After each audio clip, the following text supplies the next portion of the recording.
les saisons, et lorsqu'il va auprès du figuier et qu'il a faim, et le figuier ne lui donne pas des figues, non pas parce qu'il est rebelle, mais parce qu'il est soumis aux saisons, Jésus le maudit. Comment tu peux me maudire alors que tu ne m'as pas donné la capacité de te donner? En soi, le problème dans ce texte n'était pas le figuier. C'était un enseignement qu'il voulait donner à d'autres figuiers, les apôtres. Le figuier naturel peut ne pas donner des fruits selon les saisons, mais les figuiers humains doivent toujours porter des fruits. C'est pourquoi on parle du fruit du Saint-Esprit. Nous devons manifester l'amour en tout temps, la patience en tout temps, la douceur en tout temps, la maîtrise de soi en tout temps, la foi en tout temps. Il n'y a pas un temps pour avoir la foi, un temps pour avoir la sainteté, un temps pour avoir la fidélité, en tout temps. En ce, il voulait leur dire, apôtres, vous devez tout le temps avoir des fruits. Donne-moi la main. Il n'y a pas un moment de sainteté, il n'y a pas un moment de prière, il n'y a pas un moment de fidélité, il n'y a pas un moment de douceur, il n'y a pas un moment de maîtrise de soi. En tout temps, tu dois avoir le fruit. Chaque fois que Dieu viendra devant toi, tu dois porter le fruit du Saint-Esprit. Mais ça enseigne encore ceci, qu'un homme de foi ne subit pas les temps et les circonstances et réclame au mauvais temps de lui donner du bon temps. Give me amen and preach. Alléluia. Si tu vas dans un endroit, on te dit, en cette période-ci, les choses ne marchent pas, ne le crois pas. Demande au figuier de te donner le fruit, même si ce n'est pas sa saison.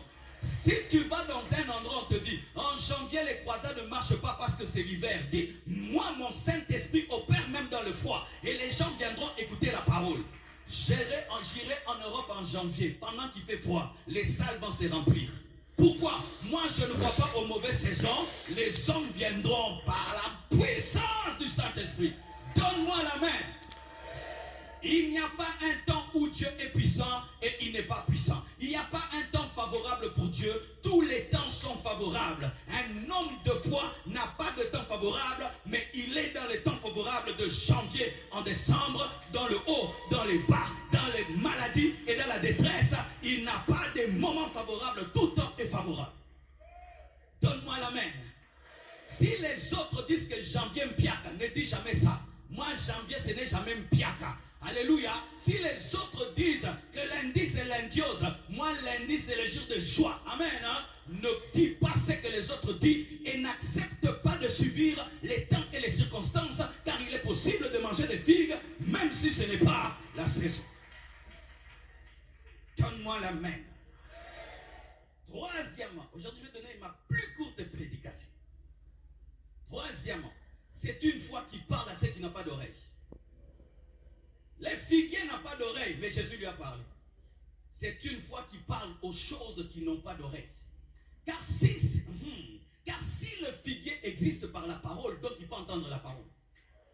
Tout ce qui existe était créé par la parole, donc je peux parler à ce qui était engendré par la parole, car ce qui est engendré par la parole peut entendre la parole. C'est pourquoi Jésus parlait au vent, il parlait à la tempête. Pourquoi? Parce que la tempête, les vents ont été créés par la parole. Ne parlez pas seulement à ceux qui ont des oreilles physiques, ça aussi des oreilles spirituelles. Parle à la maladie, dis-lui dégage, la maladie va dégager. Pauvreté, dégage, dégager. Alléluia, blocage, dégage, il dégage. Tu peux parler aux choses qui n'ont pas d'oreilles et Dieu va leur donner des oreilles pour t'entendre. Donne-moi la main. Car il parle même aux morts et les morts l'entendent. Vous savez que si les morts ne peuvent pas entendre, il n'y aura pas de résurrection des morts. Alors si Jésus peut parler aux morts et les morts entendent, les arbres peuvent te parler, peuvent t'entendre. S'il y a des païens, Bétili, toi aussi tu peux parler, puis Kauki. Give me amen.